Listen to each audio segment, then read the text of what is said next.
আল্লাহ আমার রব, এই রবি আমার সব। দামে দামে তুন মনে তারি অনুভব। তোমার দুনিয়াতে আমি যেদিকে তাকাই, অথই নিয়ামতে ডুবে আছি সবাই। পাক পাখালির গানে শুনি তসবি কলরব, তসবি কলরব। আল্লাহ আমার রব, এই রবি আমার সব। আসসালামু আলাইকুম, আলহামদুলিল্লাহ, আসসালাতু ওয়াসসালাম আলা রাসূলিল্লাহ। প্রিয় দর্শক, আপনারা যারা দেশে আছেন প্রবাসে, সবাইকে জানাই অনেক অনেক প্রীতি ও শুভেচ্ছা। শুরু হলো এনটিভি আয়োজিত জুমাবারের লাইভ অনুষ্ঠান আপনার জিজ্ঞাসা। আপনাদের সাথে আছি আমি জাইনুল আবেদিন আজাদ। আর আপনাদের মনে থাকা প্রশ্নের জিজ্ঞাসার সরাসরি জবাব দিচ্ছেন বিশিষ্ট আলেম ডক্টর মোহাম্মদ সাইফুল্লাহ। আসসালামু আলাইকুম ওরহমতুল্লাহি ওয়া বারাকাতুহু। প্রিয় দর্শক, চলুন তাহলে জিজ্ঞাসার আলোকিত ভুবনে। আমাদের আজকের প্রাসঙ্গিক আলোচনার বিষয় জিকির। জিকির শব্দটি আমাদের সমাজে খুবই পরিচিত এবং ধর্মপ্রাণ মুসলিম হিসেবে আমরা জিকির করতেও পছন্দ করি। কিন্তু প্রশ্ন হলো, আমরা সবাই কি জিকিরকে একরকম করে উপলব্ধি করি? আমাদের জিকিরের রূপ এবং স্বরূপ কি একরকম? সবাইকে আমরা শুদ্ধ জিকির করি? জিকিরের তাৎপর্য আমরা কি সঠিকভাবে উপলব্ধি করি? এমন একটি প্রেক্ষাপটে আমাদের আজকের প্রাসঙ্গিক আলোচনার বিষয় জিকির। শুরুতে এই বিষয়ে কিছু বলবেন? ধন্যবাদ। খুব গুরুত্বপূর্ণ একটি বিষয়। প্রথমে আমাদেরকে জিকির শব্দ বা এর হাকিকত কী, এই বিষয়টি আমাদেরকে উপলব্ধি করতে হবে। কারণ জিকির এর যেই পরিচিতি রয়েছে আমাদের সমাজের মধ্যে, আমরা মনে করে থাকি যে জিকির হচ্ছে সুনির্দিষ্ট কিছু বাক্য জপার নাম, শুধুমাত্র এগুলো আওড়াইলেই জিকির হয়ে যায়। এবং জিকিরকে আমাদের অনেকের ধারণা করছে যে সুনির্দিষ্ট কিছু মানে আওরাদের মধ্যে, কিছু দোয়া এর মধ্যে সীমাবদ্ধ করে নিয়েছে। কিন্তু জিকির আসলে অনেক ব্যাপক একটি অর্থ বহন করে থাকে। আল্লাহ সুবহানাহু ওয়া তাআলা কোরআনে কারীমের মধ্যে জিকিরকে অনেকগুলো অর্থে ব্যবহার করেছেন। তার মধ্যে স্বয়ং মানে কোরআনই হচ্ছে একটা জিকির। ইন্না নাহনু নাযালনা যিকর ওয়া ইন্না লাহু লাহাফিজুন। আল্লাহ সুবহানাহু ওয়া তাআলা ইরশাদ করেন, নিশ্চয়ই আমরা নাযালনা, এই জিকির অবতীর্ণ করেছি। জিকির বলতে এখানে কোরআনকে বোঝানো হয়েছে, কারণ কোরআন হচ্ছে সর্বশ্রেষ্ঠ জিকির। যেহেতু আল্লাহ রাব্বুল আলামিনের স্মরণ করার জন্য, আল্লাহ তাআলার নিয়ামত উপলব্ধি করার জন্য, আল্লাহ রাব্বুল আলামিনের পক্ষ থেকে বান্দাদের কাছে যেই মেসেজ আল্লাহ তাআলা দিচ্ছেন সেগুলো জানার জন্য কোরআন ছাড়া কোনো বিকল্পই নেই। এই জন্য এটা হচ্ছে সর্বশ্রেষ্ঠ জিকির। এই পর্যায়ে আমরা এটুকুন শুনে আগামীতে আরও জানার ইচ্ছে প্রকাশ করে আমরা প্রশ্নে যাচ্ছি। আসসালামু আলাইকুম। প্রিয় দর্শক, আপনার পরিচয় দিয়ে প্রশ্ন করুন। এখন বলবো? জি, প্রশ্ন করুন, আপনার পরিচয় দিয়ে প্রশ্ন করুন। হ্যাঁ, আমি গাজীপুর থেকে বলছি। আমি একজন টিচার। আমি না, জি বলুন। হ্যাঁ, আমি মাসে 11টা করে রোজা রাখি, সোমবার এবং বৃহস্পতিবার। আর 3 দিন, 13, 14, 15। এখন যখন আমি রোজা রেখেছি তখন বুঝতে পারি না যে কি করবো। বলছি যে মৃত্যুর আগ পর্যন্ত থাকবো, কিন্তু এখন বলি যে না, যতদিন সুস্থ থাকবো ততদিন থাকবো। এটা একটা বিষয়, এটা যে বলে ফেলছি তার জন্য করণীয়। আপনি তো প্রশ্নটি করলেন, আমরা আপনার কিছু বুঝতে পেরেছি, কিছু বুঝতে পারিনি। আপনি আরবি মাসের 13, 14, 15 তারিখ রোজা রাখেন না? হ্যাঁ। আপনি রোজা সম্পর্কে আপনার নির্দিষ্ট প্রশ্নটি কি? আমাকে শোনেন। আমরা আপনার বক্তব্য থেকে উপলব্ধি করেছি আপনি 13, 14, 15 এই 3 দিন আরবি মাসে রোজা রাখেন। তো রোজা সম্পর্কে আপনার প্রশ্ন কি, এটা নির্দিষ্ট করে বলুন। আপনার প্রশ্ন কি? প্রশ্ন হলো যে আমি যে প্রথমে বলে ফেলছি যে মৃত্যুর আগ পর্যন্ত থাকবো। এখন মৃত্যুর আগে তো অবস্থান ভালো নাও থাকতে পারে। এখন বলবো যে যতদিন সুস্থ থাকি ততদিন আমি এই রোজাটা পালবো আর কি। আর কোনো প্রশ্ন আছে? হ্যাঁ হ্যাঁ, আরেকটা প্রশ্ন হলো, আমার মেয়ের বয়স 5 বছর, ধর্মলাইনে পড়াশোনা করার জন্য একটা ভালো একটা মাদ্রাসার নাম বলে দিবেন আর কি, ধর্মলাইনে পড়াশোনা করার জন্য। ধন্যবাদ আপনাকে। তো আপনি প্রতি আরবি মাসের 13, 14, 15, 3 দিন রোজা রাখেন। তো আপনি চিন্তা করেছিলেন যে মৃত্যু পর্যন্ত রোজা রাখবেন। আবার প্রশ্ন আসলো, আপনার মৃত্যুর আগে যদি সুস্থ না থাকি তাহলে যতদিন সুস্থ থাকি ততদিন রাখবো, এটা আপনি নিয়ত করতে পারেন কিনা? ধন্যবাদ। গুরুত্বপূর্ণ প্রশ্ন করেছেন যে আপনি সোম এবং বৃহস্পতিবার এর সাথে প্রতি মাসের 13, 14, 15 সিয়াম পালন করেন। এটি খুবই গুরুত্বপূর্ণ, অত্যন্ত গুরুত্বপূর্ণ দুটি ইবাদত।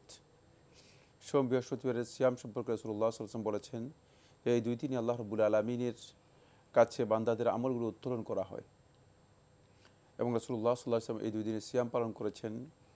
যারা সিয়ামরত অবস্থায় তাদের আমলগুলো আল্লাহ তাআলার কাছে পেশ করা হবে, তাদের আমলগুলো অত্যন্ত গ্রহণযোগ্য হবে, মর্যাদাপূর্ণ হবে। দ্বিতীয় হচ্ছে মাসের 3 দিনের সিয়ামের বিষয়টি। যারা এই 3 দিনের সিয়াম নিয়মিত পালন করবে, রাসূলুল্লাহ সাল্লাল্লাহু আলাইহি ওয়াসাল্লাম হাদিসের মধ্যে বলেছেন যে কাআন্নামা সাওমাদ দাহর, তারা গোটা জীবন অথবা গোটা বছর সিয়াম পালন করা যে মর্যাদা বা ফজিলত রয়েছে সেই ফজিলত লাভ করবেন। যে নিয়তটি আপনি করেছেন সেই নিয়তটি আপনি বহাল রাখুন। এর মাধ্যমে আপনি যদি নিয়ত কোনো কারণে, অসুস্থতার কারণে অথবা বাস্তবতার কারণে সিয়াম পালন করতে নাও পারেন, আল্লাহ সুবহানাহু ওয়া তাআলা সত্যিকার আপনার এই নিয়ত যদি সঠিক থাকে, মানে অন্তরের মধ্যে যদি এই নিয়তটুকু থাকে এবং এই আকাঙ্ক্ষা যদি থাকে, তাহলে এর জন্য আল্লাহ সুবহানাহু ওয়া তাআলা আপনাকে ফজিলত দিয়ে দিবেন। সহিহ হাদিস দ্বারা সাব্যস্ত হয়েছে, সহিহ বুখারী হাদিসের মধ্যে রাসূলুল্লাহ সাল্লাল্লাহু আলাইহি ওয়াসাল্লাম বলেছেন যে বান্দা যখন কোনো নেক আমলের, কোনো ভালো কাজের নিয়ত করবে, তখন আল্লাহ সুবহানাহু ওয়া তাআলা ওয়াইন লাম ইয়াফআলা, যদি সেই ভালো কাজটা নাও করে থাকে, কুতিবাত লাহু হাসানাহ, তার জন্য একটা মানে সওয়াব, ভালো কাজ লিখে দেওয়া হয় থাকে নিয়তের কারণে। ওই নিয়তের কারণে। সুতরাং এই নিয়তকে আপনি কনফিউজড করেছে আপনাকে শয়তান। খুব ভালো করে খেয়াল রাখতে হবে, শয়তানের যে সমস্ত কৌশলগুলো রয়েছে তার মধ্যে এটা একটা কৌশল। সেটা হলো, এখন শয়তান আপনাকে বলতেছে যে আপনি অসুস্থ হয়ে যাবেন। কখন অসুস্থ হবেন আপনি? আপনাকে দুর্বল করে দেওয়া হচ্ছে। মানে আপনার যে একটা মানসিকতা রয়েছে ইবাদতের জন্য, মানে এই আল্লাহ তাআলার আনুগত্যের জন্য যে একটা মানসিকতা রয়েছে, শয়তান এসে আপনাকে ওয়াসওয়াসা দিচ্ছে যে মানে মৃত্যু পর্যন্ত তুমি পারবা না, তোমার পক্ষে সম্ভব হবে না। সৃষ্টি করছে। হ্যাঁ, এই বক্তব্যটুকুই শয়তানের, এটাই শয়তানের এক প্রকারের ওয়াসওয়াসা। এই জন্য আপনাকে শয়তান এই বিষয়টি বলেছে। আপনি পারবেন কি পারবেন না এটা তো আপনি জানেন না, এটা আল্লাহ রাব্বুল আলামিন জানেন। আপনার নিয়ত হচ্ছে আপনি করবেন, এটা সিদ্ধান্ত করে আপনি কাজ করে যাবেন। বাকি যদি কোনো কারণে না পারেন তাহলে আপনি এর জন্য সওয়াব পেয়ে যাবেন। আল্লাহ তো দেখবেন। সুতরাং আপনাকে অনুরোধ করব যে আপনি শয়তানের এই ওয়াসওয়াসা থেকে বেরিয়ে এসে নিয়তটাকে আপনি শুদ্ধ করে নিন যে না, আমি মৃত্যু পর্যন্তই রাখবো, বাকি আল্লাহ রাব্বুল আলামিন আমাকে অবশ্যই তৌফিক দিবেন। এটাই হচ্ছে আপনার জাজম, দৃঢ় প্রত্যয়। এই দৃঢ় প্রত্যয় যখন যাবেন, আপনি যদি কোনো কারণে একদিনও সিয়াম পালন করতে না পারেন, আপনি এর জন্য সওয়াব পাবেন, কোনো সন্দেহ নেই। আমাদের বোন আরেকটি প্রশ্ন করেছেন, ওনার 5 বছরের একটি মেয়ে আছে। তো উনি একটি ভালো মাদ্রাসার নাম জানতে চাচ্ছেন যেখানে ওনার মেয়েকে ভর্তি করতে পারবেন। না, এখানে কি আমরা মাদ্রাসার নাম বলতে পারবো? আমার মনে হচ্ছে এটি আমাদের জন্য আপনি জেনে নেওয়ার জন্য চেষ্টা করুন। আশেপাশে প্রতিষ্ঠান যেগুলো আছে সেগুলোর মধ্যে কোন প্রতিষ্ঠানে গিয়ে আপনাকে এই বিষয়টি ডিসাইড করতে হবে। প্রতিষ্ঠান দেখে গিয়ে, মানে আমরা একটা প্রতিষ্ঠানের নাম বলে দিলাম যথেষ্ট নয়। জি, নিলেই পারবেন। আমরা এখান থেকে কোনো নির্দিষ্ট মাদ্রাসার নাম বলা ঠিক মনে করছি না। আপনি ফোনে যোগাযোগ করতে পারেন বা কোনো ভালো আলেমের সাথে যোগাযোগ করতে পারেন। খোঁজখবর নিলে আল্লাহ ইনশাল্লাহ আপনাকে সে বিষয়টি জানিয়ে দিতে পারেন। আমরা প্রশ্ন নিচ্ছি। আসসালামু আলাইকুম, প্রিয় দর্শক, পরিচয় দিয়ে প্রশ্ন করুন।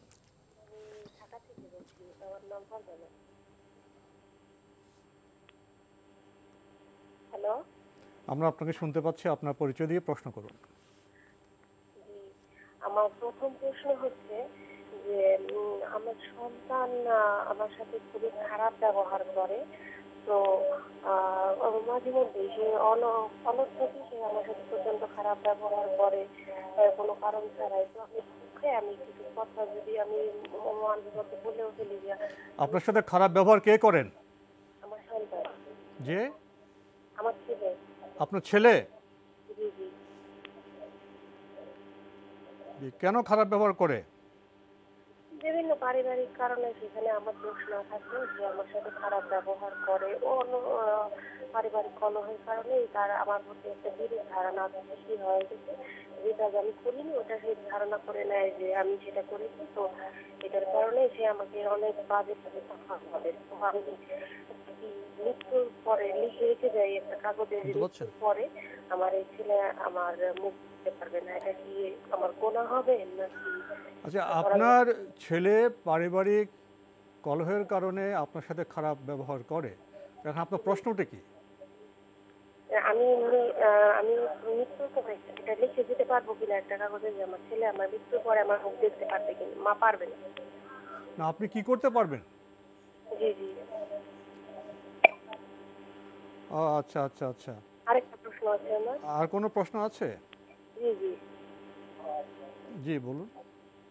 জি, আরেকটা প্রশ্ন হচ্ছে, আমার স্বামী কথায় কথায় বলে যে সে তালাক দিয়ে দিবে।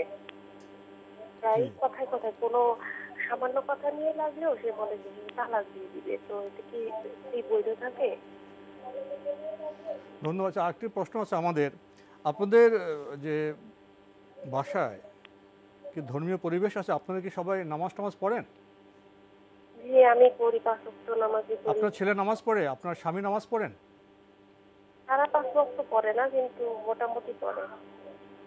যাক, ধন্যবাদ আপনাকে। উনি দুটি প্রশ্ন করেছেন, আর এখানে বোঝা যাচ্ছে উনি নিজে বলেছেন যে পারিবারিক কলহ আছে, শান্তি নেই।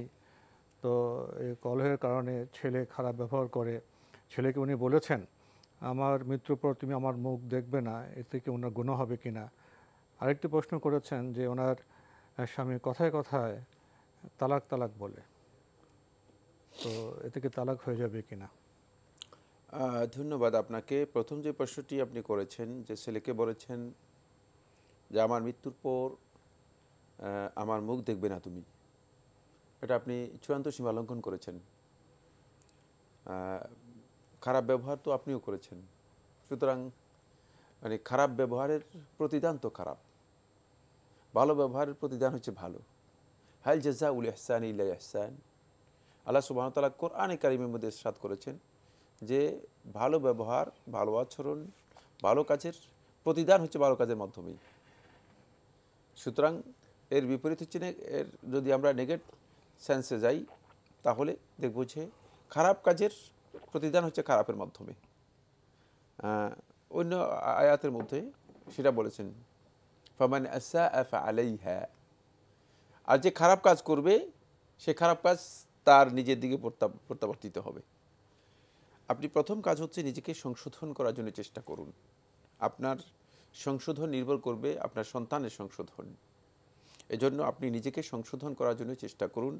আপনার যে বিচ্ছুতিগুলো আছে সেগুলোকে আপনি পরিপূর্ণরূপে মানে পরিশীলিত, পরিমার্জিত করার চেষ্টা করুন। এরপরে 2 নম্বরে যে কাজটি, সেটা হচ্ছে সন্তানের জন্য বেশি বেশি দোয়া করুন। আপনি তো সন্তানকে মানে সন্তান যতটুকু ক্ষতিগ্রস্ত, এর চেয়ে বেশি ক্ষতিগ্রস্ত করার দিকে ঠেলে দিচ্ছেন।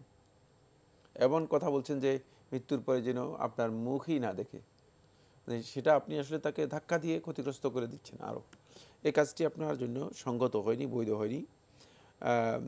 ফলে এখানে সন্তানের প্রতি আপনার একটা বিরাগ ভাব তৈরি হয়েছে এবং নিজেদের মধ্যেই পরস্পরের মধ্যে মানে মা এবং সন্তানের মাঝে যে সম্পর্ক থাকার কথা, সেই সম্পর্কটা কেন জানি মানে কোনো কারণে নষ্ট হয়ে যাচ্ছে।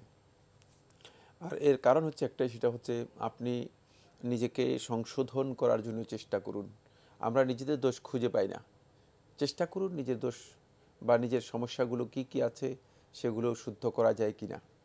আর সন্তানের জন্য বেশি বেশি করে আল্লাহ রাব্বুল আলামিনের কাছে দোয়া করুন, আল্লাহ তাআলার কাছে দোয়া করুন। আর বেশি বেশি করে ইস্তেগফার, ক্ষমা প্রার্থনা করুন। এই কাজটি আপনার জন্য শুদ্ধ হয়নি। দ্বিতীয় যে প্রশ্নটি করেছেন তালাকের বিষয়ে, তালাক দিবে ওই সেটাও একই ধরনের, মানে পারিবারিকভাবে এখন সম্পর্ক ভালো নেই, পরিবেশ ভালো নেই, কলহ যেটা, এই কলহটাই মূলত পরিবারকে একেবারে বিধ্বস্ত, বিপর্যস্ত, ক্ষতিগ্রস্ত এবং নিপীড়িত করে দিয়েছে। ফলে পরিবার এখন মানে অনেকটা বলা যাবে জরাজীর্ণ পরিবারে পরিণত হচ্ছে। ভাঙনের মুখে। জি, তো এই ভঙ্গুর পরিবারে সমঝোতা আসা উচিত। সেই সমঝোতার পথ বের করতে হবে। সমঝোতার পথ দুটি। একটা হচ্ছে পরস্পরকে ছাড় দেয়া, এটাকে বলা হয় থাকে মানে আত-তাগাদি ওয়া তাগাফুল, মানে একজন আরেকজনকে ছাড় দিবে আস্তে করে, ক্ষমা করা, ছাড় দেওয়া। ওই শুনেও শুনে নাই, দেখেও দেখে নাই, ওভার লুক, ওভার টাইম, মানে এই ধরনের অবস্থা, মানে কোনো রকম এইটা যদি করতে পারেন, প্রত্যেকটা কথায় মানে ধরতেই হবে, এই জন্য জবাব দিতে হবে, তারপরে রিপিট করতে হবে, এই বৈশিষ্ট্য থেকে বেরিয়ে আসতে হবে। এটা হলো প্রথম পদ্ধতি। দ্বিতীয় নম্বর পদ্ধতি হচ্ছে, যদি কোনো কারণে কলহ দেখা দেয়, মানে মানসিক মনোমালিন্য অথবা তর্ক বিতর্ক তৈরি হয়ে থাকে, যে কোনো একজন সেখান থেকে কি হয়ে যাওয়া, দূরে যাওয়া। এটা কিন্তু খুবই গুরুত্বপূর্ণ ইসলামিক প্র্যাকটিস। তাহলে হয়তো আল্লাহ সুবহানাহু ওয়া তাআলা বিষয়টিকে সহজ করতে পারেন, বাকি আল্লাহ তাআলাই সবচেয়ে ভালো জানেন। আল্লাহর কাছে দোয়া করুন যেন আপনারা পরস্পরের প্রতি সুন্দর আচরণ করতে পারেন। প্রিয় দর্শক, প্রশ্ন নিচ্ছি। আসসালামু আলাইকুম, পরিচয় দিয়ে প্রশ্ন করুন। ওয়ালাইকুম আসসালাম, আমার নাম মির্জা আমিনুল ইসলাম বেগ, বড়মগ বাজার থেকে বলছি। জি, আমার দুটো প্রশ্ন আছে। জি। একটা হলো বডি স্প্রে অথবা পারফিউম শরীরে মেখে নামাজ পড়া যাবে কিনা। দুই নম্বর হচ্ছে জুম্মার নামাজ ফরজ না ওয়াজিব। ধন্যবাদ আপনাকে, আপনি খুবই গুরুত্বপূর্ণ দুটি প্রশ্ন করেছেন। বডি স্প্রে বা পারফিউম দিয়ে কি নামাজ পড়া যাবে? হ্যাঁ, বডি স্প্রে পারফিউম ব্যবহার করা যায়, হারাম বা নিষিদ্ধ বিষয় নয়। এর মধ্যে যদি মানে প্রিজারভেটিভ হিসেবে অথবা সামান্য পরিমাণে অ্যালকোহল ব্যবহার করা থাকে, সেটা ব্যবহার করতে কোনো ধরনের বাধা নেই। তবে যদি কেউ অ্যালকোহল মুক্ত পেয়ে থাকেন, সেটা সবচেয়ে উত্তম। সেখানে তিনি অবশ্যই এর যেই মানে উপাদানগুলো লেখা থাকে, মানে প্রত্যেকটি পারফিউমের মধ্যেই, প্রত্যেকটা স্প্রের মধ্যেই এখানে কী আছে, ভিতরে কন্টেন্টগুলো কী আছে সেটা উল্লেখ থাকে। সেটা দেখে নিয়ে যদি আপনি দেখেন যে এখানে অ্যালকোহলের মাত্রা আছে, সেটা না নিয়ে যদি অ্যালকোহলবিহীন পাওয়া যায়, মানে অ্যালকোহল মুক্ত যেগুলো আছে সেগুলো পান, সেটা সবচেয়ে উত্তম। কিন্তু যদি অ্যালকোহল এমন হয় যে এর মাত্রা একেবারেই নগণ্য, সামান্য, শুধুমাত্র মানে ব্যবহার করা হয়েছে প্রিজারভেটিভ হিসেবে, সেটা ব্যবহার করা জায়েজ। এ বিষয়ে শেখ মোহাম্মদ ইবনে সালেহ আল উসাইমিন রাহিমাহুল্লাহ তাআলা তিনি তার ফতোয়াতে উল্লেখ করেছেন এবং এটাই বিশুদ্ধ বক্তব্য। আমাদের ভাই আরেকটি প্রশ্ন করেছেন, জুমা নামাজ ফরজ না ওয়াজিব? ফরজ এবং ওয়াজিব একই অর্থ। জুমার সালাত ফরজ এবং ওয়াজিবের মানে নীতিগত কোনো পার্থক্য নেই। আর জুমার সালাত এর ব্যাপারে একেবারে সরাসরি কোরআনের মধ্যে এসেছে, ফাসআউ ইলা যিকরিল্লাহি ওয়া যারুল বাই'আ, তোমরা আল্লাহর জিকির এর দিকে দৌড়িয়ে আসো। ফাসআউ ইলা যিকরিল্লাহ ওয়া যারুল বাই', এবং তোমরা তোমাদের বেচাকেনাকে বর্জন করো বা পরিহার করো। আমাদের আজকের প্রাসঙ্গিক আলোচনার বিষয় জিকির। এই বিষয়ে আমরা কিছু কথা শুনেছিলাম। ধন্যবাদ। আমরা প্রথম কথা যেটা বলেছিলাম সেটা হচ্ছে জিকিরের প্রথম যেই কোরআনে কারিমের নির্দেশনা, সেটা হচ্ছে জিকির হচ্ছে আল্লাহর কোরআন। দ্বিতীয় হচ্ছে জিকিরকে আল্লাহ রাব্বুল আলামিন সালাত হিসেবে উল্লেখ করেছেন, আকিমিস সালাতা লিযিকরি, যে তোমরা সালাত কায়েম করো আমার জিকিরের জন্য। সুতরাং সালাতও একটা জিকির। আমরা অনেকেই মনে করেছি যে সালাত আর মানে জিকিরকে আমরা কিন্তু কনফাইন করেছি সুনির্দিষ্ট কিছু শব্দের মধ্যে, উচ্চারণের মধ্যে বা বলার মধ্যে। এই কোরআনে কারীম 268 বার কোরআনে কারীমের মধ্যে জিকির শব্দটি এসেছে। বিভিন্নভাবে আল্লাহ সুবহানাহু ওয়া তাআলা কোরআনের মধ্যে জিকির শব্দটি উল্লেখ করেছেন। তার মধ্যে এটাও একটি যে সালাত এর বিষয়ে আল্লাহ সুবহানাহু ওয়া তাআলা জিকিরের কথা বলেছেন, যা বোঝানো হয়েছে জিকির। এখানে দুটি কথা আমরা বলবো, সেটা হচ্ছে জিকির শব্দটি কোরআনে কারীমের মধ্যে যে অর্থে মূলত আল্লাহ রাব্বুল আলামিন ব্যবহার করেছেন, সেটা কিন্তু রিপিটিশনের অর্থে নয়। রিপিটিশন বলতে হয় কাররির, আরবিতে কাররির মানে কি করো, বারবার পুনরাবৃত্তি করা। আমরা জিকিরকে পুনরাবৃত্তির অর্থে নিয়ে গিয়েছি, ফলে জিকিরের মূল যে সেন্স রয়েছে সেই সেন্সটুকু আমাদের কাছ থেকে অনেক দূরে সরে গিয়েছে। এটা সব প্রথম কথা। দ্বিতীয় কথা হচ্ছে জিকিরের শাব্দিক মিনিং সম্পর্কে মুআজাম মাকাইসিল লুগার মধ্যে ইবনে ফারিস রাহিমাহুল্লাহ তাআলা বলেন, তিনি বলেন এই জিকির শব্দটি বোঝায় মা ইউকাবিলুন নিসিয়ান, যেটা ভুলে যাওয়া, বিস্মৃত হয়ে যাওয়ার বিপরীতে যা আছে, অর্থাৎ স্মরণ করা, কোনো জিনিসকে মানে স্মরণ করা, সেটাকে মনের মধ্যে জাগ্রত করা, এই অর্থ প্রয়োগ করার জন্য জিকির শব্দটি ব্যবহার করা হয়।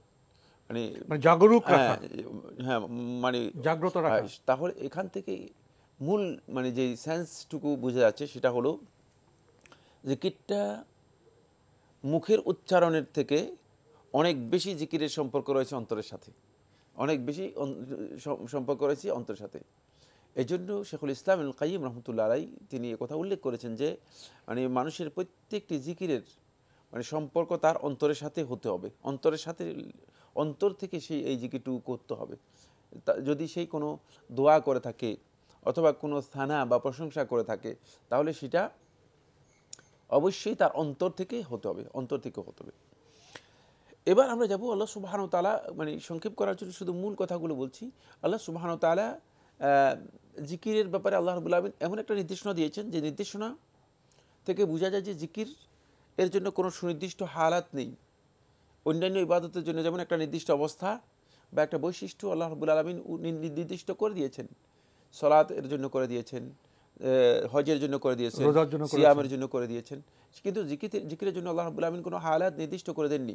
আল্লাহ তাআলা দুইটি কথা বলেছেন, ওয়াজকুরুল্লাহ ইয়া আইয়ুহাল্লাযীনা আমানু যকুরুল্লাহা যিকরান কাসীরা, হে ঈমানদারগণ তোমরা আল্লাহ রাব্বুল আলামিনের অধিক পরিমাণে জিকির করো, অধিক পরিমাণে জিকির করো।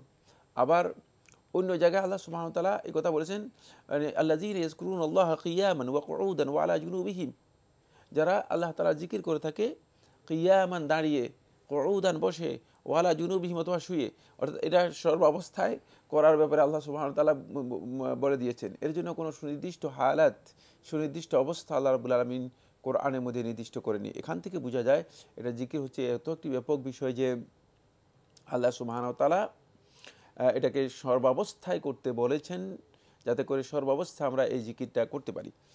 ফলে আল্লাহ রাব্বুল আলামিন এর প্রতিদানকে এত বুলন্দ করেছেন যে কোরআনে কারীমের মধ্যে আল্লাহ তাআলার পক্ষ থেকে 4টি ওয়াদা রয়েছে, 4টি ওয়াদা আল্লাহ রাব্বুল আলামিন যেগুলো বান্দাদের সাথে শর্ত সাপেক্ষে ওয়াদা করেছেন। তার মধ্যে একটি ওয়াদা হচ্ছে ফাজকুরুনি আযকুরকুম, তোমরা আমাকে জিকির করো, আমার স্মরণ করো। জিকির করো বলতে মানে আল্লাহ আল্লাহ আল্লাহ বলা নয়, বরং সর্বক্ষেত্রে যাতে করে আল্লাহর বান্দা তার অন্তরের মধ্যে আল্লাহ রাব্বুল আলামিনকে জাগ্রত রাখতে পারে, আল্লাহ তাআলাকে স্মরণ করতে পারে। ফাজকুরুনি আযকুরকুম, তাহলে আমি তোমাকে স্মরণ করব, তোমার যেখানে প্রয়োজন সেখানে আমি স্মরণ করব। এই জন্য বান্দা যেখানে আল্লাহ রাব্বুল আলামিনের স্মরণ বান্দার জন্য ওয়াজিব, অথবা যেখানে আল্লাহ রাব্বুল আলামিনের স্মরণ বান্দার জন্য মুস্তাহাব, সেই সকল ক্ষেত্রেই বান্দার মানে বিধান হচ্ছে, আনুগত্যের বিধান হচ্ছে বান্দা আল্লাহ তাআলাকে সেখানে স্মরণ করবে, তাহলে আল্লাহ রাব্বুল আলামিনকে সেখানে সে পাবে, আল্লাহ রাব্বুল আলামিনকে সে স্মরণ করতে পারবে। জি, আমরা প্রশ্নে যাওয়ার আগে একটি বিষয় আপনার আলোচনা থেকে উপলব্ধি করলাম, জিকির অন্তরের বিষয়, উচ্চারণের বিষয় এবং আমলের বিষয়, এই সব মিলিয়ে আমাদের জিকিরটা বোধহয় পরিপূর্ণতা পেতে পারে। আমরা জানলাম। প্রিয় দর্শক, প্রশ্ন নিচ্ছি। আসসালামু আলাইকুম, পরিচয় দিয়ে প্রশ্ন করুন। হ্যালো, যেমন আপনাকে শুনতে পাচ্ছি, আপনার পরিচয় দিয়ে প্রশ্ন করুন। জি, আমার নাম আব্দুল হাই, আমি কুষ্টিয়া থেকে প্রশ্ন করছি। জি বলুন। আমি একজনের হক নষ্ট করছি, কিন্তু সেই হকটা যদি আমি ফেরত দিতে যাই তাহলে একটা সংসার ভেঙে যাওয়ার সম্ভাবনা আছে। তাহলে আমি এই হকটা কিভাবে পরিশোধ করব? কি ভেঙে যাওয়ার সম্ভাবনা? তার সংসারটা ভেঙে যাওয়ার সম্ভাবনা আছে। আমি এই হকের কথা যদি বলি তাকে একটা ক্ষমা চাইতে যাই, তাহলে তার একটা সংসার ভেঙে যাওয়ার সম্ভাবনা আছে। আচ্ছা আচ্ছা, ধন্যবাদ আপনাকে। আর কোনো প্রশ্ন আছে? না না, আর কোনো প্রশ্ন নেই। উনি একজনের হক নষ্ট করেছেন, সে হকটা ফেরত দিতে গেলে সংসার নষ্ট হয়ে যেতে পারে, তো উনি এখন হকটা কিভাবে ফেরত দেবেন? কোন ধরনের হক নষ্ট করেছেন আপনি সেটা উল্লেখ করেননি, আর আপনি যে সম্ভাবনার কথা উল্লেখ করেছেন সেটাও কোন ধরনের সম্ভাবনা আমার জানা নেই। বাকি মানে এত মাউহুম, মানে এত ধারণার উপর এত ধারণার উপর একটা প্রশ্নের উত্তর দেওয়া, এটা আসলে সো টাফ, কঠিন বিষয়ে। কোনো সন্দেহ নেই। বাকি আপনি যদি দেখেন যে মানে তার হক আপনি সরাসরি কোনোভাবে দিতে পারছেন না, পরোক্ষভাবে তার হক তার কাছে পৌঁছে দেওয়ার জন্য চেষ্টা করুন। পরোক্ষভাবে পৌঁছে দেওয়ার পদ্ধতি বর্তমানে অনেক রয়েছে। জি, আমরা অস্পষ্ট প্রশ্নের কিছুটা অস্পষ্ট জবাব দিলাম প্রিয় দর্শক। অনুরোধ করবো আপনারা যদি প্রশ্নের সঠিক জবাব পেতে চান প্রশ্নটাকে একটু সুনির্দিষ্ট করবেন, ইঙ্গিতেও সুনির্দিষ্ট করলে আমরা ইনশাল্লাহ বুঝতে পারবো। আমরা প্রশ্ন নিচ্ছি। আসসালামু আলাইকুম, পরিচয় দিয়ে প্রশ্ন করুন। আসসালামু আলাইকুম। ওয়ালাইকুম আসসালাম। জি, আমি ইব্রাহিম হোসেন যশোর হামিদপুর থেকে বলছি। জি ভাইয়া বলুন। জি, আমার একটা প্রশ্ন ছিল। আমাদের গ্রামাঞ্চলে একটা সাধারণ কমন বিষয় হচ্ছে হিল্লা বিয়ে নামে একটা বিয়ে হয়। হিল্লা বিয়ে আপনাদের গ্রামে বৈধ? এটা প্রায় দেখা যায়, হয়তো বছরে একবার দুইবার বিভিন্ন ক্ষেত্রে এটা হয়, দুই একটা বিয়ে হয় গ্রামে, এই তো? জি জি, এটা ইসলামী শরিয়াত অনুযায়ী এটার কতটুকু জায়েজ? আর কোনো প্রশ্ন আছে?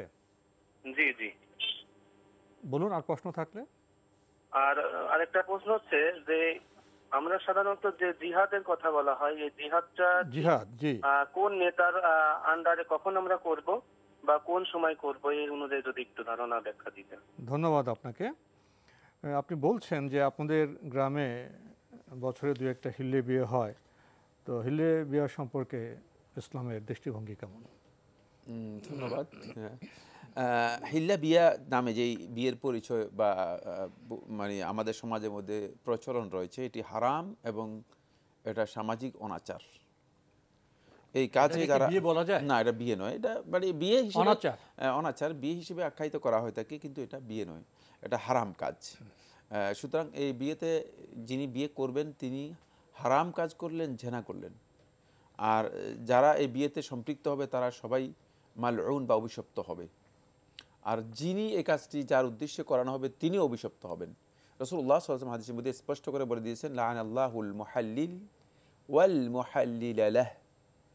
আল্লাহ তাআলার লানত, অভিশাপ, যে কোনো নারীকে এভাবে মানে বিয়ে করে হালাল করার চেষ্টা করে থাকে, আবার যার জন্য হালাল করা হয় থাকে, এই দুইজনের জন্য অভিশাপ।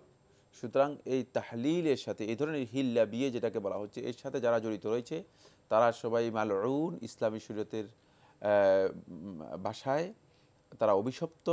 এবং এই কাজটি অভিশপ্ত কাজ, শুধু হারাম নয়, মানে হারাম কাজগুলোর কিছু মানে হারামের মধ্যে খুবই মন্দ স্তর রয়েছে, মানে সেই স্তরের মধ্যে নিকৃষ্ট স্তরের মধ্যে হারাম এবং মালউন কাজ, হারাম এবং অভিশপ্ত কাজ হচ্ছে হিল্লা বিয়ে।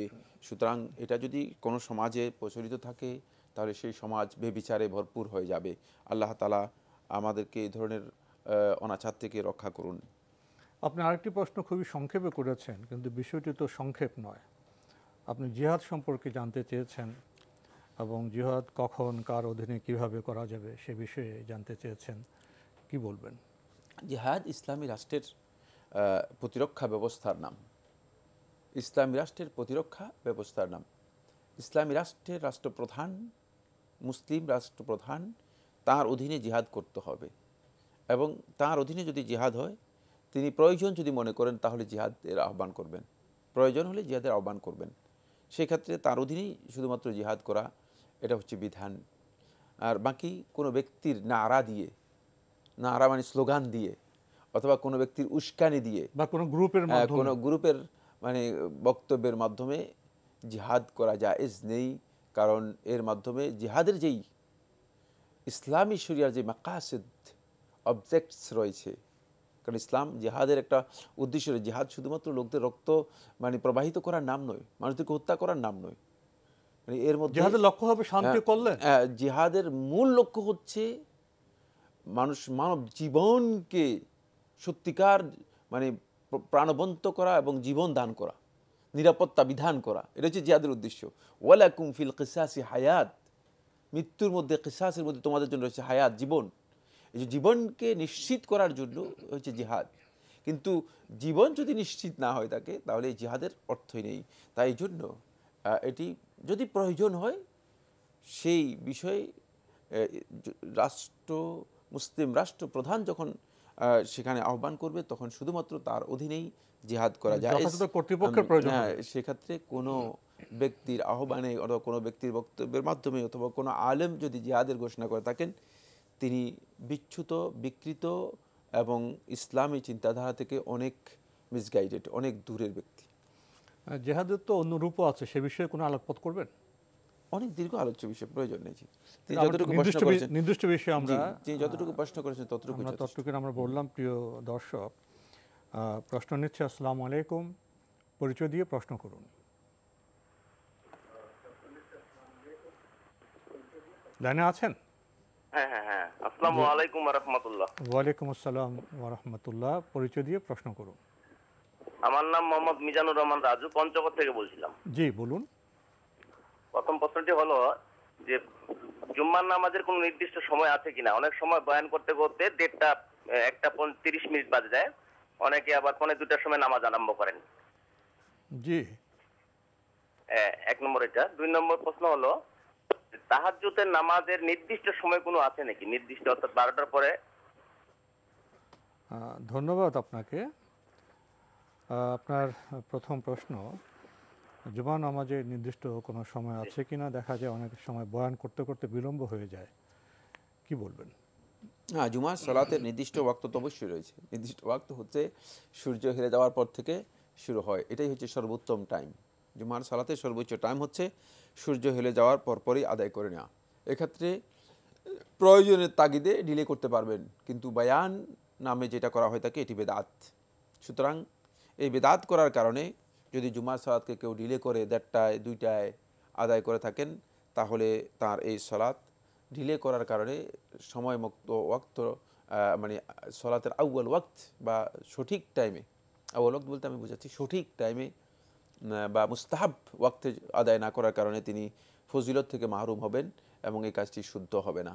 আর এই বায়ানের কোনো অর্থ নেই। এই বায়ানের জুমার দিনে খুতবা হবে, জুমার খুতবা হবে, বায়ানের তো নির্দিষ্ট সময় আছে এবং জামাতের নির্দিষ্ট সময়। হ্যাঁ, না, জুমার শুধুমাত্র সালাতের আগে শুধুমাত্র বৈধ হচ্ছে খুতবা দেয়া।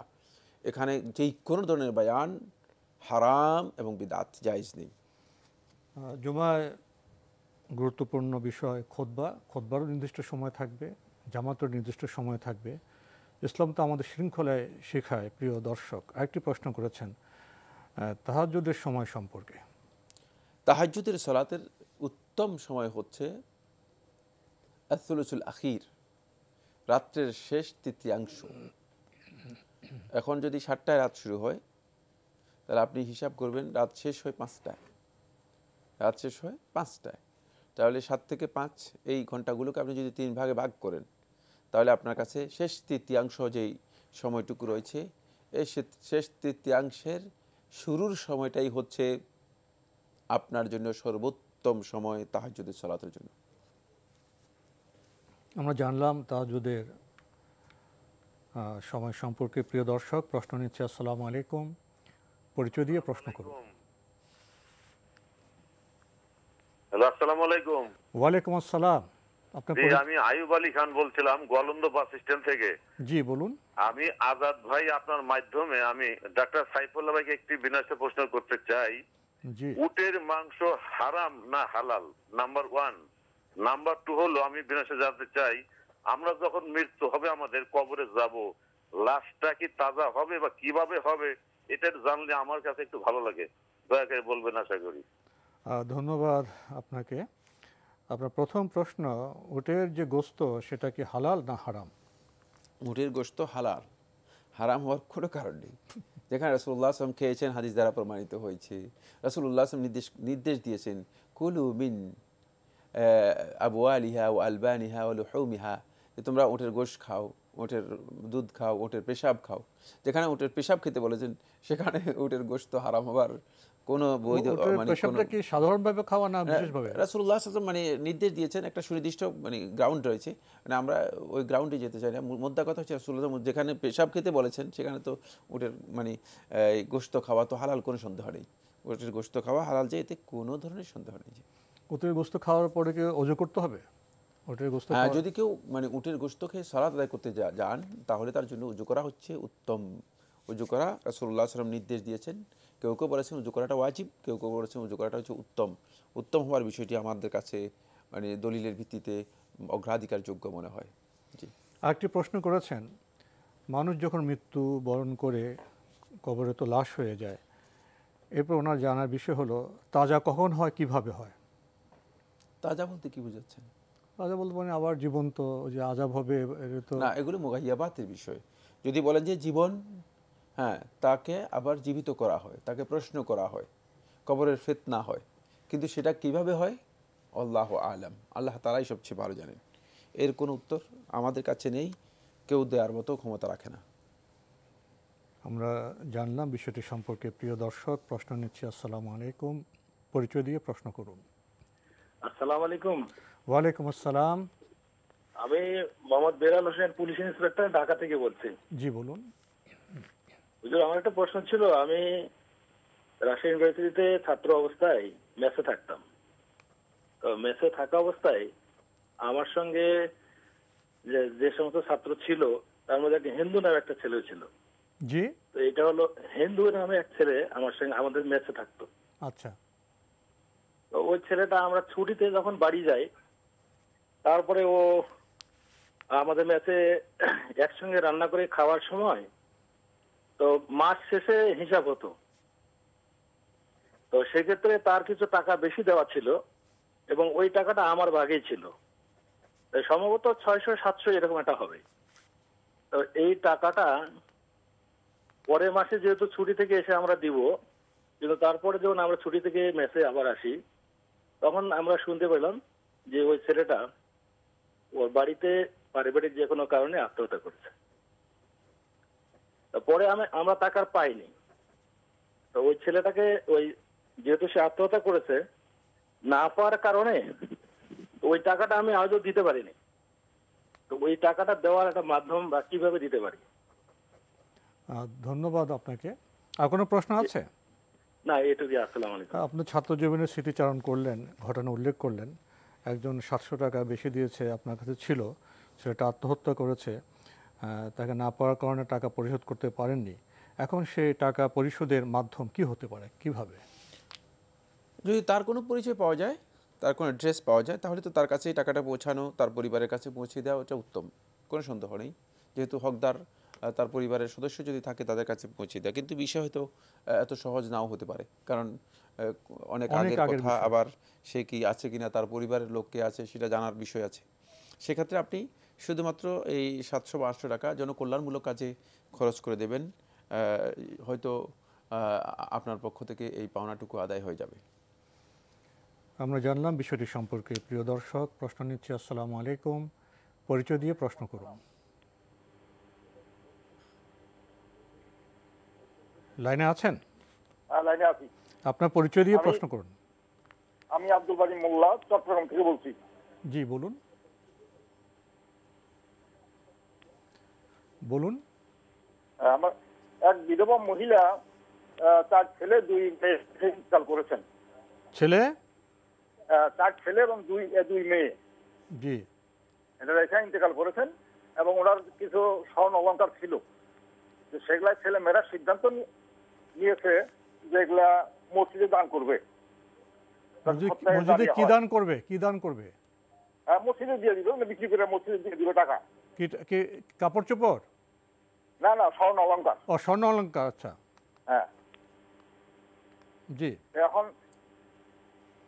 মসজিদে দিয়ে দিব, এখন সেই নিয়োগ করছে, কিন্তু এখন পরে আবার দেখা গেল যে তার ছেলে মেয়েদের মধ্যে একজন ছেলে খুব গরিব হয়ে গেছে। জি। অবস্থা খুব খারাপ। এখন মসজিদে দিলে ভালো হবে না ওই ছেলেটাকে দিলে ভালো হবে? ধন্যবাদ আপনাকে। পেয়েছেন তো প্রশ্ন? হ্যাঁ, প্রশ্ন পেয়েছি। তিনি বলেছেন যে বিধবা মহিলা মারা গিয়েছেন সম্ভবত, তার ছেলে আছে, তার ছেলে মেয়ে আছেন, কিন্তু ছেলে মেয়েরা প্রথমে চিন্তা করেছিল যে মসজিদে তার দান করে দেবে, কিন্তু দেখা গেল যে ছেলে মেয়েদের মধ্যেই অভাবী রয়েছে। সেক্ষেত্রে অভাবী যারা আছে তাদের মধ্যে বন্টন করে দেওয়া এটাই সবচেয়ে উত্তম। অভাবীদের মধ্যে বন্টন করে দেওয়া উত্তম মসজিদে দেওয়ার চেয়ে। জি, আমরা জানলাম বিষয়টি সম্পর্কে। প্রিয় দর্শক, প্রশ্ন নিচ্ছি। আসসালামু আলাইকুম, পরিচয় দিয়ে প্রশ্ন করুন। ওয়ালাইকুম জি বলুন, পরিচয় দিন। জি ওয়ালাইকুম আসসালাম, আমি খিলগা থেকে দিলরুবা বলছি। জি বলুন।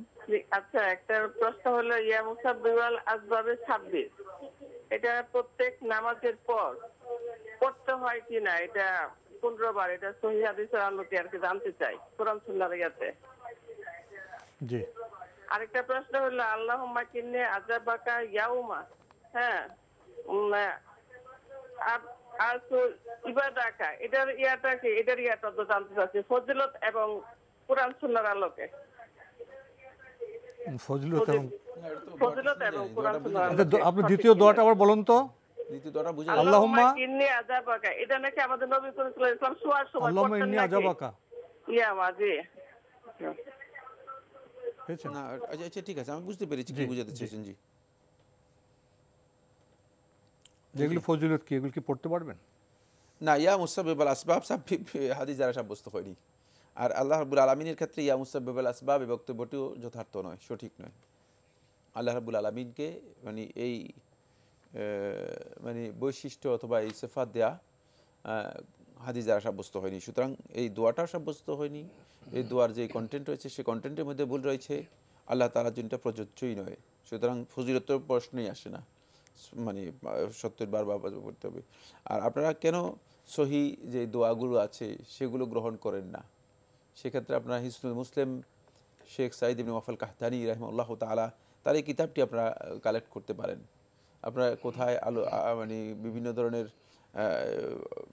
ভুল অথবা বিকৃত বই অথবা ওজিফার বই থেকে এসে সেগুলো গ্রহণ করার জন্য চেষ্টা করছেন, এগুলো ভুল কাজ।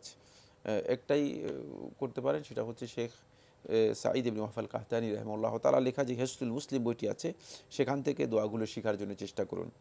আর বাকি যে দোয়াটি উল্লেখ করেছেন সহিহ মুসলিমের মধ্যে এটি এসেছে, এটা পড়া জায়েজ রয়েছে। এটা আপনি শোয়ার সময় এটা পড়তে পারেন, শোয়ার সময় এটা পড়তে পারেন।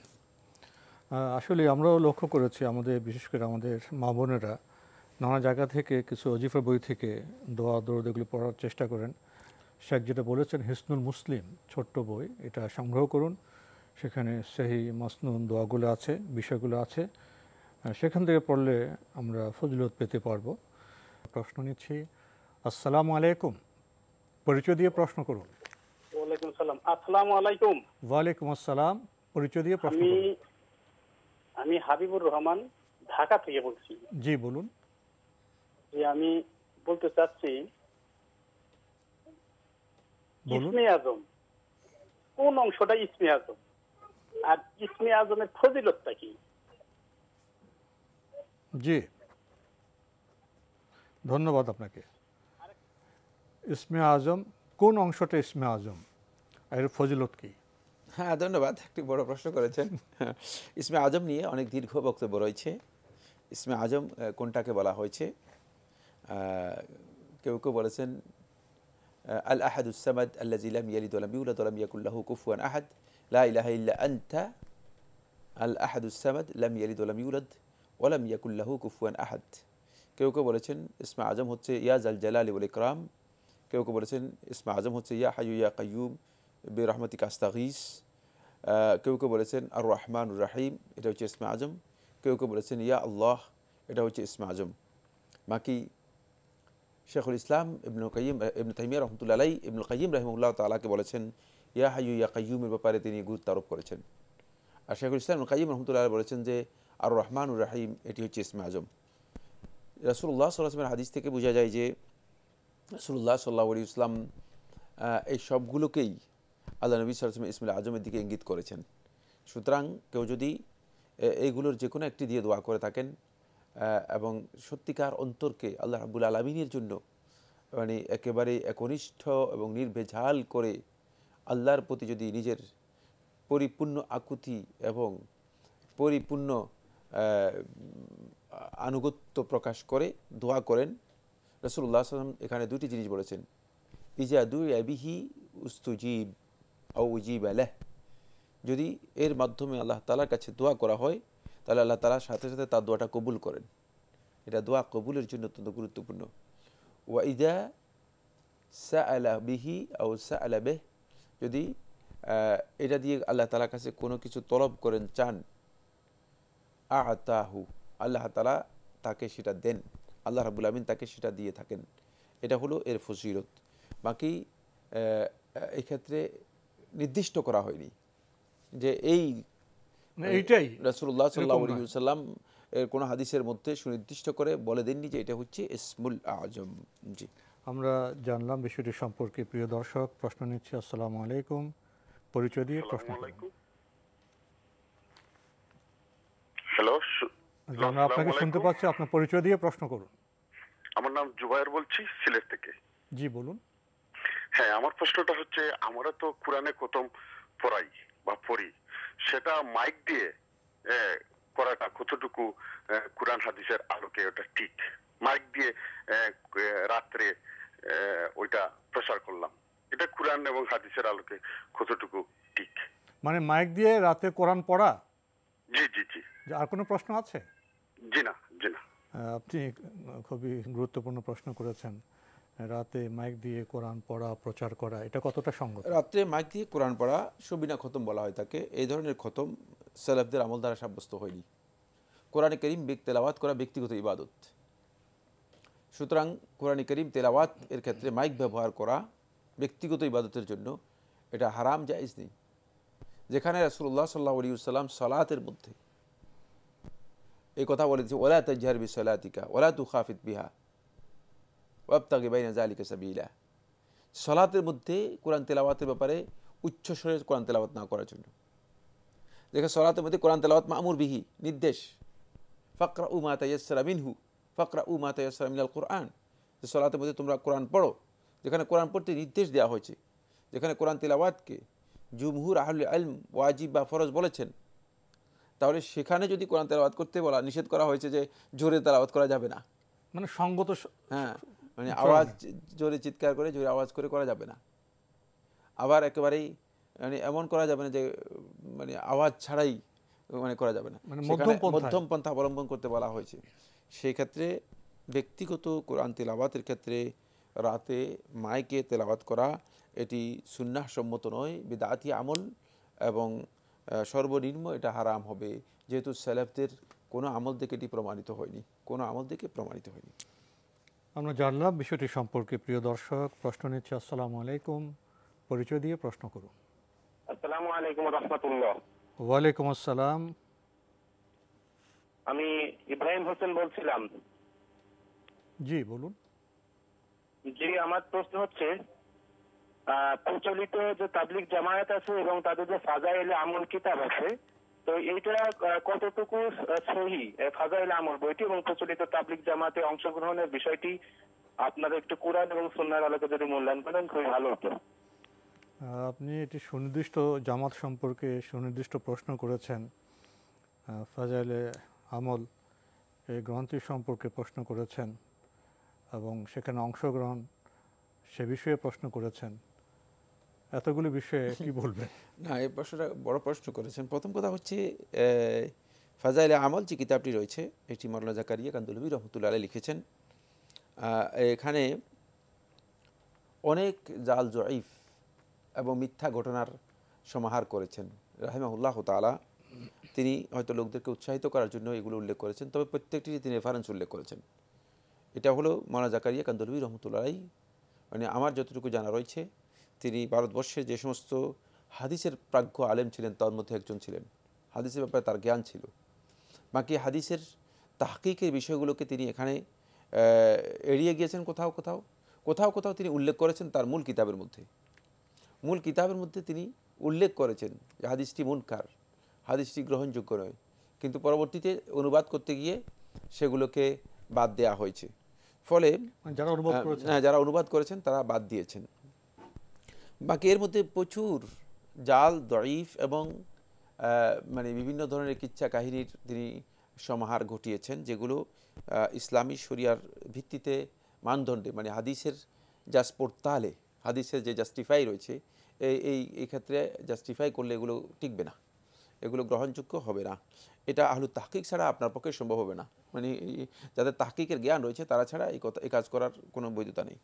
তাই এই কারণে এই বইটি একেবারেই কোনো ধরনের পর্যালোচনা ছাড়াই মানে সবাই পড়া তাহলে তিনি ভুল মেসেজ দিতে পারেন, সবকিছু গ্রহণ করার ক্ষেত্রে তাহলে সবকিছু গ্রহণ করে ফেলবেন। এই জন্য এই বইটি সবার জন্য পড়া উচিত নয়, সবার জন্য পড়া উচিত নয়। এটা আমরা একেবারেই নির্ভেজাল দ্বীনের খাতিরে কথা বলেছি, মানে কোনো গ্রুপ বা মানে কোনো গোষ্ঠীর চিন্তাধারা থেকে সম্পূর্ণরূপে খণ্ডিত দৃষ্টিভঙ্গিতে নয়, খেয়াল রাখতে হবে। সাম্প্রতিক সময়ে কি এটা কোনো নতুন সংস্করণে কি কোনো কিছু সম্পাদনা হয়েছে? না, এর সম্পাদনা ভালো কোনো সম্পাদনাও হয়নি, এটাই মানে ওই প্রচলিত রয়ে গিয়েছে।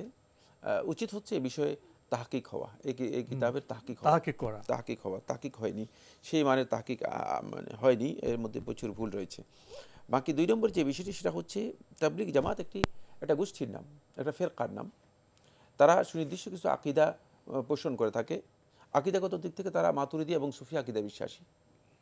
তারপরে ফিকহের যেই দৃষ্টিভঙ্গি সেক্ষেত্রে তারা হানাফি স্কুল অফ থটের মানে বক্তব্যকে গ্রহণ করে থাকেন। উপরন্তু তারা একটি মানহাজ নিজেদের জন্য গ্রহণ করে নিয়েছেন। সেই মানহাজ হচ্ছে দাওয়াতের ক্ষেত্রে তারা একটি মানহাজ গ্রহণ করে নিয়েছেন, সেটা হচ্ছে দাওয়াতকে সুনির্দিষ্ট 6টি উসুলের মধ্যে সীমাবদ্ধ করে নিয়েছেন। বাকি দাওয়াতের মূল যেই বিষয়গুলো আছে সেগুলোকে এড়িয়ে গিয়েছেন। সেই ক্ষেত্রে এখানে কিছু ঘাটতি আছে, কিছু বিচ্যুতি রয়েছে, চিন্তাধারার বিচ্যুতি আছে, কর্মপদ্ধতির বিচ্যুতি আছে, আকিদাগত বিচ্যুতি আছে। এই কারণে মানে সরাসরি এই গোষ্ঠীর সাথে ফেরকাবন্দিতে যাওয়া মানে এটা কোনোভাবেই ইসলামী শরিয়া অনুমোদন দেবে না। যেমনিভাবে এই ধরনের বিকৃতি বা বিচ্যুতি যেই গ্রুপের আছে সকলের সাথে যেখানেই হোক না কেন, মানে এটা শুধুমাত্র এই জামাত সম্পর্কে বলছি, সাধারণভাবে কখনো এটা কমন কথা। এই ক্ষেত্রে এই ধরনের বিচ্যুতি যেই সমস্ত জামাতে রয়েছে, এই সকল জামাতের ক্ষেত্রে অবশ্যই কি করতে হবে, পরিহার করতে হবে। এরপর আমি অত্যন্ত গুরুত্বপূর্ণ একটি বিষয় বলবো, যেটা আপনার সকল প্রশ্নের উত্তর আপনি পেয়ে যাবেন। সেটা হচ্ছে এই, কেন আপনি এই জামাতের মানে বা ফেরকার দিকে যেতে চাচ্ছেন, কেন আপনার জন্য সাফিসিয়েন্ট নয় ইসলাম? অথচ আল্লাহ তাআলা বলেছেন যে ইন্নাদ-দীনা ইনদাল্লাহিল ইসলাম, যে আল্লাহর কাছে একমাত্র দিনই হচ্ছে ইসলাম। মানে আল্লাহ রাব্বুল আলামিনের কাছে অন্য কিছু আর অন্য কোনো গ্রুপ নেই, অন্য কোনো ফেরকা নেই, অন্য কোনো দল সম্প্রদায় নেই। সুতরাং ইসলামকে যদি আপনি পরিপূর্ণ দিন হিসেবে গ্রহণ করেন, তাহলে আল্লাহ তাআলা অন্য আয়াতের মধ্যে বলতেছেন ওয়ামান ইয়াবতাগি গায়রাল ইসলামি দীনান ফালা ইউকবালা মিনহু, যে ইসলামকে বাদ দিয়ে অন্য কিছুকে জীবন ব্যবস্থা হিসেবে গ্রহণ করে তার সেটা গ্রহণযোগ্য হবে না। সুতরাং ইসলামকে আপনি কেন গ্রহণ করতে পারতেছেন না? যদি আপনি সরাসরি ইসলাম এবং কোরআন এবং হাদিসকে গ্রহণ করেন, তাহলে আপনি এই ধরনের ফেরকাবন্দি গ্রুপিং থেকে আপনি নিজেকে মুক্ত রাখতে পারবেন। আর এই কারণেই আল্লাহ সুবহানাহু ওয়া তাআলা ফেরকাবন্দিকে ইসলামে হারাম করেছেন। আল্লাহ তাআলা বলেন ওয়া'তাসিমু বিহাবলিল্লাহি জামিআন ওয়ালা তাফাররাকু, তোমরা আল্লাহর রজ্জুকে, ইসলামকে অথবা কোরআনকে শক্তিশালীভাবে আঁকড়ে ধরো, ওয়ালা তাফাররাকু, তোমরা বিভিন্ন গ্রুপ দল উপদলে বিভক্ত হয়েও না। সুতরাং দল উপদলে যাওয়ার আমাদের প্রশ্নই আসে না। আমরা যদি সবাই ইসলামের কথা বলি, সবাই যদি ইসলামের দিকে আসি, তাহলে আমাদের গন্তব্য এক হয়ে যাবে। সেখানে আমরা মুসলিম হিসেবে সত্যিকার ইসলামের যে ছায়া আছে সেই ছায়া আমরা আশ্রয় দিতে পারবো। এটাই হচ্ছে মুসলমানদের কাজ।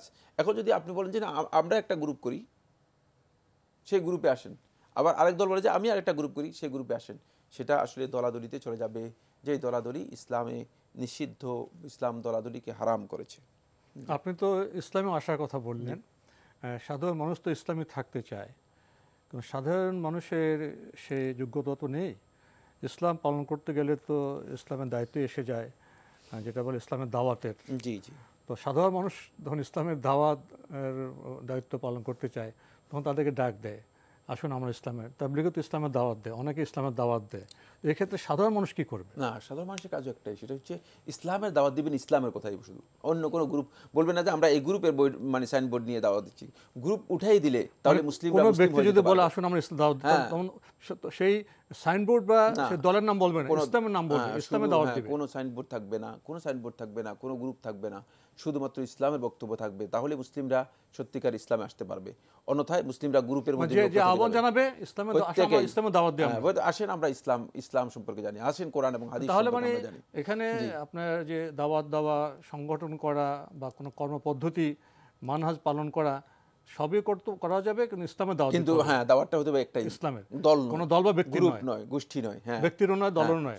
সংগঠন করেন, কিন্তু আপনি বক্তব্যগুলো আপনার হবে শুধুমাত্র ইসলামের, কোরআন এবং হাদিস, কোরআন এবং হাদিসের বক্তব্য। রাসূল সাল্লাল্লাহু আলাইহি ওয়াসাল্লামের যে মানহাজ, যে পদ্ধতি, আমাদের এই দলের মধ্যে আসেন না, এটা নয়, দলের কোনো দাওয়াত, দল বা ব্যক্তি দাওয়াত নয়, দাওয়াত হবে ইসলামের।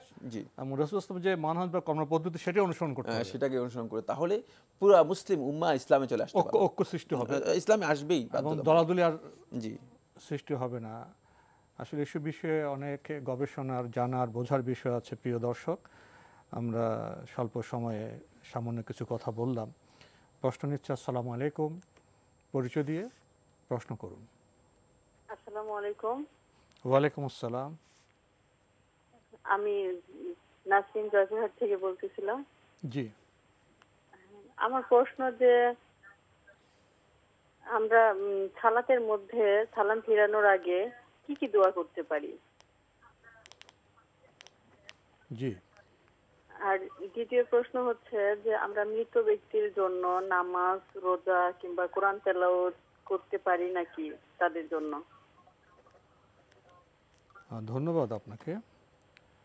আপনি বলেছেন সালাতে সালাম ফেরানোর আগে কি কি দোয়া করতে পারেন। সালাম ফেরানোর আগে যে কোনো দোয়া করতে পারবেন। ফালিয়াতাখাইয়ার মা ইয়াশাউ মিনাদ দুআ। আবু দাউদের রাওয়ায়াতের মধ্যে রাসূলুল্লাহ সাল্লাল্লাহু আলাইহি ওয়াসাল্লাম ইরশাদ করেছেন, যা তার সুযোগ থাকে, যা তার ইচ্ছা হয়, সে সেই সব দোয়াই করতে পারবে। এক্ষেত্রে রাসূলুল্লাহ সাল্লাল্লাহু আলাইহি ওয়াসাল্লাম অনেকগুলো দোয়া শিক্ষা দিয়েছেন। একটু কষ্ট করে দোয়ার বইগুলো থেকে শিখে নেওয়ার জন্য চেষ্টা করুন। শিখে নেওয়ার জন্য খুবই কঠিন বিষয় না, আমাদেরকে প্রশ্ন করার আগেই আপনি এই বিষয়টি যদি জানতেন যে সালাত কীভাবে আদায় করতে হয়, দোয়া কী কী সালাতের মধ্যে রয়েছে, জেনে যেতেন। অনেকগুলো দোয়া রাসূলুল্লাহ সাল্লাল্লাহু আলাইহি ওয়াসাল্লাম এখানে শিক্ষা দিয়েছেন, সেগুলো শিখে নেওয়ার জন্য চেষ্টা করুন। দোয়ার বইতে পেয়ে যাবেন, পাবে। জি, আরেকটি প্রশ্ন করেছেন, মৃত ব্যক্তির জন্য নামাজ পড়া, কোরআন পড়া, এগুলো কি করা যায়? না, নামাজ, রোজা, কোরআন তেলাওয়াত মৃত ব্যক্তির জন্য না, আল্লাহর জন্য হবে। আল্লাহর জন্য হবে। মৃত ব্যক্তির জন্য হবে দোয়া, মৃত ব্যক্তির জন্য নামাজ, কোরআন পড়ার পর দোয়া করতে পারবেন। নামাজ এগুলো ব্যক্তিগত ইবাদত, আল্লাহর জন্য করতে হয়। নফল ইবাদত সবগুলো আল্লাহর জন্য করতে হয়। কোনো ব্যক্তির জন্য নামাজ পড়া জায়েজ নেই, কোনো ব্যক্তির জন্য রোজা রাখা জায়েজ নেই, কোনো ব্যক্তির জন্য কোরআন তিলাওয়াত করা জায়েজ নেই। বরং যদি ব্যক্তির জন্য হয় থাকে তাহলে এটা বিদআত হবে, ইসলামী শরিয়া অনুযায়ী যথার্থ হবে না। এক্ষেত্রে আপনি ব্যক্তিগত ইবাদত করবেন আল্লাহর সন্তুষ্টির জন্য, আর আপনি ওই ব্যক্তির জন্য যে কাজ করবেন সেটা হচ্ছে ওই ব্যক্তির জন্য দোয়া করবেন, দান সাদকা করতে পারবেন। অনেকগুলো বিষয় রয়েছে, সেখানে তো অনেক বিষয় আছে, কিন্তু এটা মূল কথা, প্রশ্ন যেটা সেটা আমরা উত্তর দিলাম। বাকি অনেক বিষয় রয়েছে। জানলাম যে মৃত ব্যক্তির জন্য নামাজ বা কোরআন পড়া যাবে না, এসব ইবাদত করতে হবে একমাত্র আল্লাহর জন্য। প্রিয় দর্শক, আমরা প্রশ্ন নিচ্ছি। আসসালামু আলাইকুম, পরিচয় দিয়ে প্রশ্ন করুন। প্রশ্নটা করব? যে প্রশ্ন করুন, আপনার পরিচয় দিয়ে প্রশ্ন করুন। জি জি জি, আসসালামু আলাইকুম। ওয়ালাইকুম আসসালাম। জি, আমি লুনা বলছি ধানমন্ডি থেকে। জি, আমার প্রশ্ন, দুটো প্রশ্ন। একটা প্রশ্ন হলো, গত শুক্রবার আমার আম্মা ইন্তেকাল করেছেন। তো আমার আম্মা কখনো কখনো মারা যাওয়ার আগে কথা প্রসঙ্গ উঠলে আমাকে বলতো যে আমাকে তোর নানার বাড়িতে কবর দিবি, মাটি দাফন করবি তোর নানার বাড়িতে। হ্যাঁ, কিন্তু আমার আব্বা মারা গিয়েছেন 14-15 বছর আগে। তো আব্বা তো আমার দাদার বাড়িতে আব্বাকে দাফন করা হয়েছে, এবং আমার দাদার বাড়ির ওই যে কবরস্থানটা, হ্যাঁ, ওটা একটু ওখানে একদম বুজুর্গি হুজুর বাড়ি আছে, খুব বুজুর্গি ওনারা।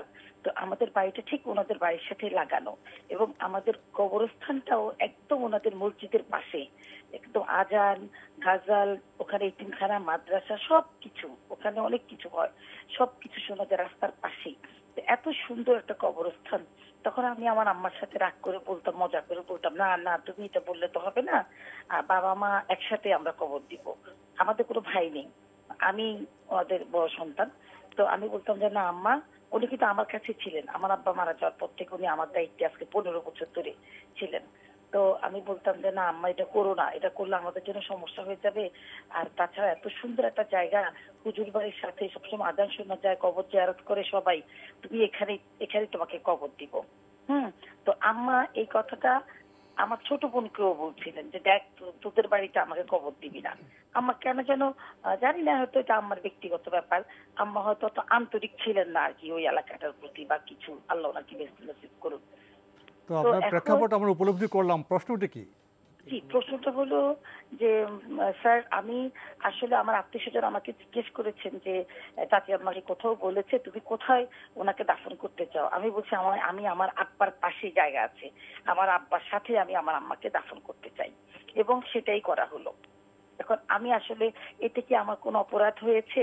আমি আসলে আমার জন্য তো আমরা খুব নামাজ রোজা সবই করি, ওটা আমার একটা ইমোশন ছিল আর কি। জি জি জি, আমরা আপনার প্রশ্নটি বুঝতে পেরেছি। আপনি বিস্তৃত প্রেক্ষাপট উল্লেখ করেছেন। আপনার মা ওসিয়ত করে গিয়েছিলেন যে নানা বাড়িতে যেন কবর দেওয়া হয়। আপনি আপনার বিবেচনায় আপনার বাবার সাথে দাদা বাড়িতে কবর দিয়েছেন। আপনার সুনির্দিষ্ট প্রশ্ন হলে তো আপনার কোনো গুনাহ হয়েছে কিনা? না, কোনো গুনাহ হবে না আপনার। উনি যে ওসিয়ত করেছেন, ওসিয়ত মানে যথাযথ মানে পালন করতে হবে, এটা ওয়াজিব নয়। কারণ কবর দেওয়ার জন্য এই ওসিয়তটা যথার্থ ছিল না। এক্ষেত্রে যেখানে কবর দেওয়ার সুযোগ হয় সেখানে কবর দিলেই হুকুম আদায় হয়ে যাবে। এর জন্য আপনি গুনাহগার হবেন না। জি, প্রিয় দর্শক, সময়ের কারণে আমরা আজকে আর প্রশ্ন নিতে পারছি না। তবে আপনাদের অবগতির জন্য জানাতে পারি, আপনার জিজ্ঞাসা অনুষ্ঠানটি সপ্তাহে রবি, সোম, মঙ্গল, বুধ এই 4 দিন বিকেল 5:30টায় সম্প্রচার হয়ে থাকে। ওইসব অনুষ্ঠানে আপনাদের মনে জায়গার প্রশ্ন চিঠির মাধ্যমে, ইমেলের মাধ্যমে পাঠাতে পারেন। আমাদের ঠিকানা পরিচালক আপনার জিজ্ঞাসা, এনটিভি, বিএসএসি ভবন, 7ম তলা, 102 কাজী নজরুল ইসলাম অ্যাভিনিউ, কারওয়ান বাজার, ঢাকা 1215। ইমেল অ্যাড্রেস আপনার জিজ্ঞাসা @ntbbt.com। এছাড়া আপনারা এনটিভি অনলাইনেও আমাদের অনুষ্ঠান দেখতে পারবেন। ভিজিট করুন www.ntbbt.com। ইউটিউবে এবং আমাদের ভেরিফাইড ফেসবুক পেজে অনুষ্ঠান দেখতে পারবেন। প্রিয় দর্শক, সবশেষে রয়েছে গ্রন্থ পরিচিতি। আমাদের আজকের গ্রন্থের নাম ইমানের 3 মূলনীতি, লিখেছেন ডক্টর মোহাম্মদ ইমাম হোসাইন।